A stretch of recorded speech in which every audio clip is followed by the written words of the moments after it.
पढ़ाई में कंसिस्टेंसी कैसे बनाएं, बहुत महत्वपूर्ण बात है। शायद बहुत बच्चे इसे इग्नोर भी करते हैं, उन्हें लगता है कि चलो ठीक है, हो गया सो हो गया। लेकिन आज एक बात हम आपको बताएंगे, एक छोटी सी कहानी भी हम आपको सुनाएंगे ताकि आपको उससे काफ़ी ज़्यादा मोटिवेशन मिले और आप लाइफ में आगे बढ़ें। तो देखो मेरे भाई, एक छोटी सी इक्वेशन है, ज़्यादा बड़ा इक्वेशन नहीं है, गणित का एक प्यारा सा इक्वेशन है कि अगर आपके अंदर पैशन है और आपके अंदर कंसिस्टेंसी है ना, तो आपको सफलता ज़रूर मिलेगी। सफलता के मायने सिर्फ ऐसे नहीं होते कि आपको सरकारी नौकरी मिल गई तो आप जीवन में सफल हो जाएंगे। अलग अलग लोगों के लिए सफलता के मायने अलग अलग होते हैं। कोई एक कामयाब बिजनेसमैन है तो कोई एक कामयाब टीचर है, कोई एक कामयाब यहाँ पर जो है बढ़िया तरीके से आईएएस है, आईपीएस है, तो कोई मेरे भाई अंबानी और अडानी है। कोई अपने क्षेत्र में एक बहुत बड़ा पॉलिटिशियन है तो कोई अपने क्षेत्र में अपने घर में एक बहुत बड़ा जो है व्यापारी है। तो अलग अलग क्षेत्र होता है, अलग अलग यहाँ पर मायने होते हैं कामयाबी के। लेकिन जितनी भी कामयाबी की स्टोरी आपने सुनी है, चाहे आपने धीरू भाई अंबानी की स्टोरी सुनी हो, या आपने रतन टाटा की सुनी है, या आपने जेफ बेजोस हो गया, या फिर आप एक तरीके से अभी जो आपके एलोन मस्क हो गए आपने उनकी स्टोरी सुनी है, उन सब के स्टोरी में जो एक कॉमन फैक्टर मिलता है ना मेरे भाई, वो ये शब्द होता है कंसिस्टेंसी।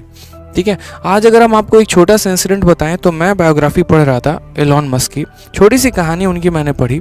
उस कहानी में मैंने ये देखा कि एक बार एलोन मस्क के साथ कहानी ऐसी आ गई थी, मतलब उनके लाइफ में ऐसा सिचुएशन आ गया था, ठीक है, कि उन्होंने अपना मतलब अगर आप उनके कंपनी के बारे में जानते हो तो उनके कंपनी का नाम स्पेस एक्स है।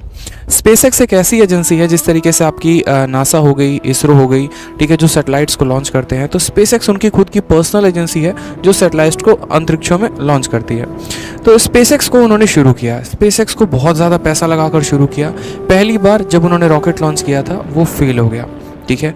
दूसरी बार उन्होंने अलग अलग जगह से पैसे इकट्ठे करके किसी भी तरीके से मुश्किल तरीके से उन्होंने जो है अरेंजमेंट किया पैसों का, और उसके बाद भी उन्होंने एक तरीके रॉकेट लॉन्च किया तो वहाँ पर भी फेल हो गए। तीसरी बार भी वो बंदा हिम्मत नहीं हारा, और तीसरी बार के हालात ऐसे थे कि उन्हें अपना घर गिरवी रखना पड़ा, उन्हें अपना ऑफिस मतलब घर गिरवी रखकर बाकी कार वार बेच के सब कुछ छोड़ के उन्हें सिर्फ अपने आप को ऑफिस में शिफ्ट करना पड़ा।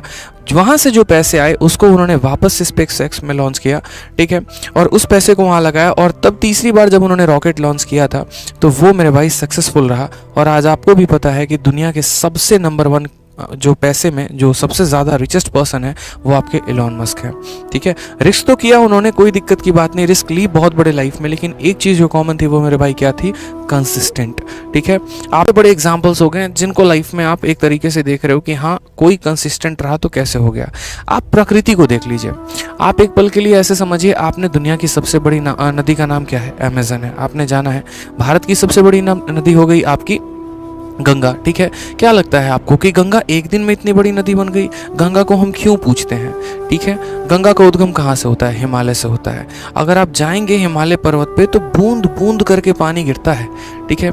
आप जाकर वहाँ देखिए एक बार, जब वहाँ पर जो एक तरीके से जितने भी बर्फ हैं जब वो पिघलते हैं तो बूंद बूंद करके रिसाव होता है। एक बूंद टपका, फिर कुछ सेकंड के बाद दूसरा बूंद टपका, फिर कुछ सेकंड के बाद तीसरा बूंद टपका, और मेरे भाई ऐसे बूंद टपकते टपकते पूरा का पूरा नदी बनता है, और सालों साल सदियों सदियों वो नदी बहते रहती है जिसकी आप पूजा करते हैं, ठीक है। तो गंगा में भी क्या है, तो कंसिस्टेंसी है। कहा जाता है ना कि अगर पानी भी जाकर कहीं ठहर जाए तो वो नदी नाला बदलने में देर नहीं लगता और उसमें महक आने में देर नहीं लगती है।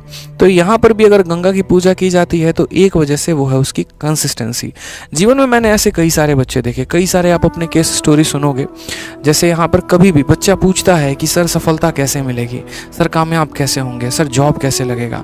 आप बचपन में एक स्टोरी सुने थे, आपने बचपन में कहावत सुना था, याद है ये कहावत यहाँ पे, करत करत अभ्यास के सिलपत परत निशान, रसरी आवत जात के, ठीक है, करत करत अभ्यास के जड़मती होत सुजान, रसरी आवत जात के सिलपत परत निशान। कहने का मतलब क्या है, आप अभ्यास करते रहो करते रहो करते रहो, ठीक है, और एक वक्त ऐसा आएगा कि जहां पर आप एक तरीके से चाह रहे हो जो चीज़ ना वो पूरी होगी और ज़रूर होगी और बहुत ही शानदार तरीके से होगी।